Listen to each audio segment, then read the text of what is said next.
कैसे हैं तिवारी जी? अच्छे हैं। हम लोग तो चुनावी कैंपेन में पिछले चुनावों में जो है बहुत सारे गुफ्तगू किए, उसके बाद से फिर एक बार हम लोग बैठे हैं बिहार की राजनीति पे कुछ चर्चा हो जाए, है ना? एक बार फिर गरमा गया है राजनीति बिहार का। नीतीश जी को लोग जो है काका अंड संड बोल रहा है। नीतीश जी को अंड संड जो बोला जा रहा है, उनके जो कुछ एक्टिविटीज़ हैं विधानसभा में देखिएगा, विधान परिषद में देखिएगा और बाहर देखिएगा, इस पर उन पर कमेंट हो रहे हैं, सियासी हमले किए जा रहे हैं। कभी यही काम बीजेपी भी करती थी जब सत्ता में नहीं होती थी। जब बीजेपी अब सत्ता में साझीदार है तो वही काम महागठबंधन के लोग कर रहे हैं। नीतीश पर अटैकिंग मोड में है, नीतीश को लोग बीमार बता रहे हैं, तरह तरह के बातें की जा रही है। इन सब के बावजूद बीजेपी नीतीश को ही सीएम चेहरा अभी मान रही है। लेकिन नीतीश जी तो हरकतों वैसे ही करते हैं ना। अब बताइए जनगण मन में कैसे करने लगे? देखिए अब क्या मतलब अंदरूनी बात है, क्या समस्या है, तो ये तो नीतीश जी बताएंगे या उनके कोर कमेटी के लोग बताएंगे। अभी उनके पुत्र को राजनीति में लाने की बात हो रही है। बताने का क्या बात है तिवारी जी? वो तो वीडियो सब वायरल हो रहा है, तो उसमें तो सब लोग तो देख ही रहे हैं ना। देख रहा है और वो देखने का मतलब हो गया है कि तरह तरह की बातें होनी लाजमी। बात होने का जो मुद्दा है, जो बातें हो रही है, उनके एक्टिविटीज के कारण ही हो रही है, लेकिन इस पर क्लियरिफाई लोग नहीं कर पा रहा है। और नीतीश इज नीतीश। तो हम अपने दर्शक को बता दें कि तिवारी जी के साथ आज हम लोग एक गांव में आ गए हैं और यहाँ आम के पेड़ के नीचे जो है खटिया मिल गया, तो हम लोग सोचे कि यहीं पे कुछ राजनीति चर्चा कर लें बिहार के संदर्भ में। गेहूं का खेत भी है, पीछे आम का पेड़ है और पीछे का जो नज़ारा है वो प्योर जो है खाँटी गंवई माहौल है। और इस माहौल में नीतीश जी पर चर्चा करना और बिहार की पॉलिटिक्स पे चर्चा करना अपने आप में एक इसका अलग मज़ा है। गांव देहात में जो पॉलिटिक्स होती है, बैठिए ना आराम से। गांव देहात में तिवारी जी जो पॉलिटिक्स होती है और यहाँ पे जो गंवई घूरा और जो अब तो ठंडा के दिन में घूरा उरा चलता था, और ऐसे भी चौक चौराहों पे जो पॉलिटिक्स पे चर्चा होती है, उसमें क्या चर्चा हो रही है वो हमको आप बताइए। यहाँ पे चर्चा एनडीए और महागठबंधन का है, लेकिन बीच में प्रशांत किशोर जी तीसरी एंगल अब की बार फिट करने के लिए आतुर है। उनके लोग हर एक विधानसभा क्षेत्र में गांव कस्बों तक जा रहे हैं और राजनीति को तीसरे मोर्चे की तरफ ले जाने के मंसूबे में है। लेकिन यह चुनाव के बाद में ही स्पष्ट होगा, कैंडिडेट देंगे उससे पहले, और चुनाव में कितना वो प्रभाव डाल पाते हैं वह तो तय करेगा। लेकिन राजनीति की धुरी एनडीए और इंडिया यानी महागठबंधन के बीच ही अभी चर्चा है, लेकिन राजनीति के केंद्र बिंदु में नीतीश की चर्चा पूरे बिहार में गांव कस्बों से लेकर चौक चौराहे तक है। नीतीश कुमार के शराबबंदी पर भी सवाल उठता है कि आखिर शराबबंदी है तो विफल है। कानून व्यवस्था पर भी सवाल उठ रहा है। महागठबंधन के जो नेता हैं बिहार में, तेजस्वी यादव, क्राइम अपडेट जारी करते हैं हमेशा कि बिहार में इतनी हत्याएं हो गई। उनके पिताजी और माताजी के शासनकाल को ये जंगल राज कहते हैं। तो इन लोगों का कहना है कि ये बातें सत्ता में आने से पहले होती थी और 20 साल से करीब 19 साल से नीतीश कुमार ही बिहार के मुख्यमंत्री है। कुछ समय के लिए छोड़ दिया जाए, जैसे जीतन राम मांझी, उस आवर को छोड़ दिया जाए तो नीतीश कुमार ही 19 वर्षों से बिहार के मुख्यमंत्री हैं। लेकिन वे जंगल राज की बात करते हैं, तो ये 20 साल में उनके द्वारा क्या परिवर्तन किया गया? 20 साल का जो उनका कार्य है वह भी जनता के सामने होनी चाहिए। अपने कार्यों के आधार पर वोट मांगा जाना चाहिए, काहे कि वो टेनर बदल चुका है, बिहार लंबी पारी तय कर चुकी है। इन सब चीज़ों की चर्चाएं हैं और बिहार के लोग पॉलिटिकल रूप से कितने प्रबुद्ध हैं यह आपसे छुपा हुआ नहीं है, ना हमसे छुपा हुआ है। लेकिन जन स्वराज का उतना जनाधार नहीं ना दिखता है। दिक्कत तो यही है कि जैसे मान के चलिए एनडीए है तो बीजेपी के लोग हैं तो उनका भी एक अपना वोट बैंक है, जो गठबंधन के लोग हैं उनके भी अपना एक वोट बैंक है। जन स्वराज को तो अभी बहुत कुछ बिहार के पॉलिटिक्स में कर गुजरना हुआ तब न जाके एक जनाधार बनेगा। देखिए अभी जो उपचुनाव हुआ है, जो वोट शेयर उनको मिला है, उससे जन स्वराजी लोग उत्साहित हैं। जैसे एक एमएलसी चुनाव हुआ शिक्षक का, सारण स्नातक का, उसमें उनके जो समर्थित कैंडिडेट थे संयोग से जीत गए, जो जिनको उन्होंने समर्थन दिया था।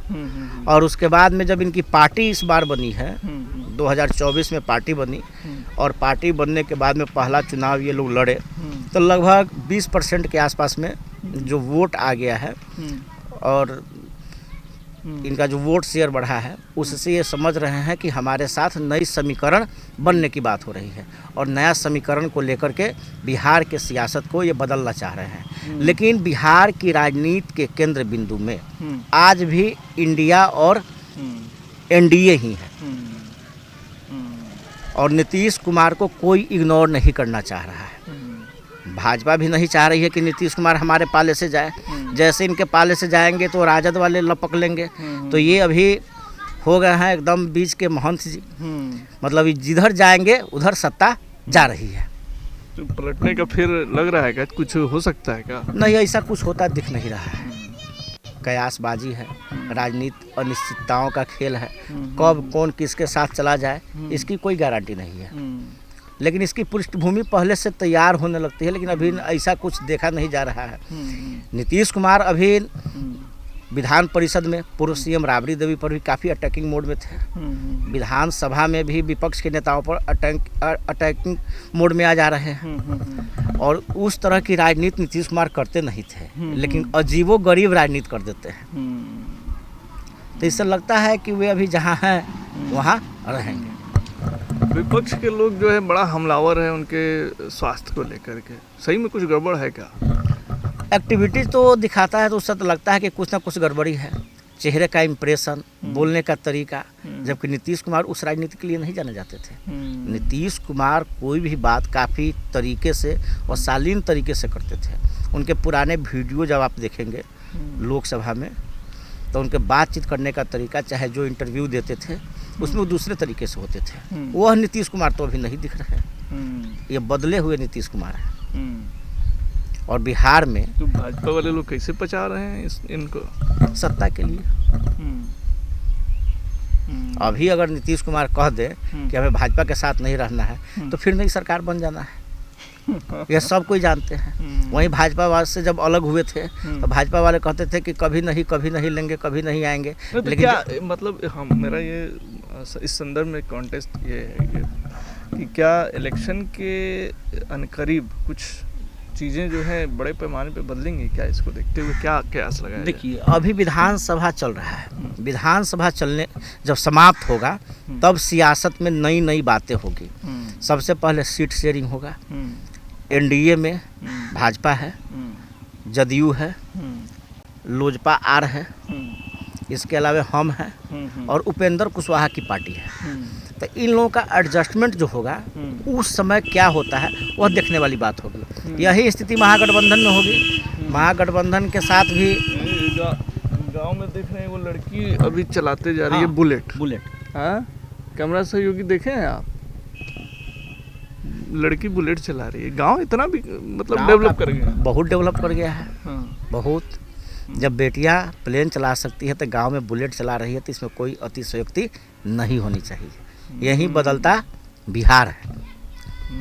ये बदलते बिहार की तस्वीर कि ग्रामीण लड़कियां बुलेट भी चला रही हैं, और गांव बिल्कुल हम लोग जो देख रहे हैं, मतलब ये प्योर गंवई इलाका है, और यहाँ पे इस तरह के जो माहौल अगर देखने को मिल रहा है तो सच में गांव जो है बिहार का गांव बदल रहा है ना, बदल रहा है। तो विकास पर बात होनी चाहिए। तो जंगल राज चाहे मंगल राज की बातें अब अप्रासंगिक है। जो नीतीश कुमार कभी वंशवाद को लेकर आक्रामक होते थे, अब की बार उनके बेटे के माध्यम से देखिए कैसे वंशवाद पर बोल पाएंगे जब उनके बेटे सक्रिय राजनीति में आ जाएंगे। तो जिस लालू यादव के फैमिली पर कहते थे वे कि बेटा बेटी पत्नी सब कोई राजनीति में, इनके तो कोई राजनीति में थे नहीं। लेकिन अब की बार वहीं तेजस्वी यादव कहना शुरू किए कि अब वह राजनीति में आना चाहिए उनको, निशांत जी को, और निशांत जी कुछ बयान भी देना शुरू कर दिए। होली मिलन में आप देखे भी होंगे कि सक्रिय रूप से थे। तो क्या होर्डिंग भी लग रहा है पटना, होर्डिंग भी लग रहा है, उनको मतलब पार्टी में लाने की बातें खूब हो रही है। लेकिन आप मान लीजिए कि जब निशांत कुमार जब आ जाएंगे सक्रिय राजनीति में, तब बीजेपी और जदयू तो इस चीज़ को बोल नहीं पाएगी, वंशवाद पर बोल पाएगी? नहीं, क्या बोलेगी? नरेंद्र मोदी क्या उदाहरण देते हैं कि लेकिन बोलते ही हैं लोग, बोलते ही हैं। अपनी ही पार्टी में भथेरे जो है परिवारवाद से जुड़े हुए लोग हैं, लेकिन फिर भी परिवारवाद के खिलाफ चोट करते हैं। मतलब कोई अपना आंगन नहीं देखता है, बगल के आंगन को तो देखने की आदत हो गई है। विपक्षी को किसी तरह से मतलब राजनीतिक रूप से उनको आईना दिखाया जाए, उसी तरह का आईना हर राजनीतिक दल दिखाना चाहता है। और अच्छा, ये इस चुनाव जो आ रहा है उस पर हम लोग तो नज़र बनाए रखेंगे ही, और बीच बीच में हम लोग बात करते रहेंगे कि क्या कुछ घटनाक्रम हो रहा है। तो आज अगर दर्शकों से आप कुछ कहना चाहें STV न्यूज़ पर इस तरह के प्रोग्राम्स को लेकर के, तो क्या कहना चाहेंगे? हम यही कहेंगे कि दर्शक STV न्यूज़ के हर प्रोग्राम को देखें और उनको क्या अच्छा लगा वो बताएं, अगर कुछ कमी रह गई तो सुझाव दें। जी, तो ये एक नया प्रयोग जो है, नई तरह की चीज़ें जो है हम चाह रहे हैं कि इस बार के बिहार विधानसभा चुनाव के संदर्भ में आप लोगों को कुछ नई चीज़ें जो है देखने को मिले, और उसी कोशिश में हम लगातार प्रयासरत हैं।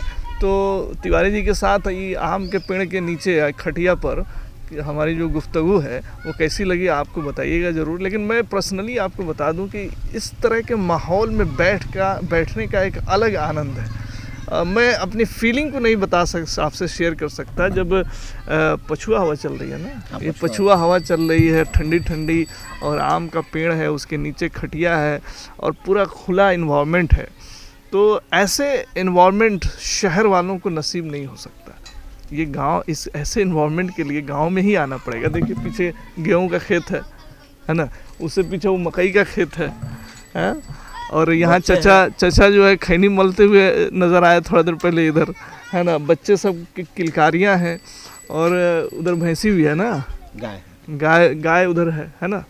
तो ये शुद्ध वातावरण और शुद्ध चीज़ें जो है जो शहर के लिए ये गांव में ही जो है नज़र आएगा। ऊपर से जो पक्षियाँ जब चहचहा रही हैं, कौवा है ना, कौवा के अलावा और कौन है? मैनी भी है क्या? ना, मैनी नहीं। हाँ, तो इस तरह के वातावरण से भी हमारी कवरेज रहेगी। आप बने रहिए STV न्यूज़ के साथ।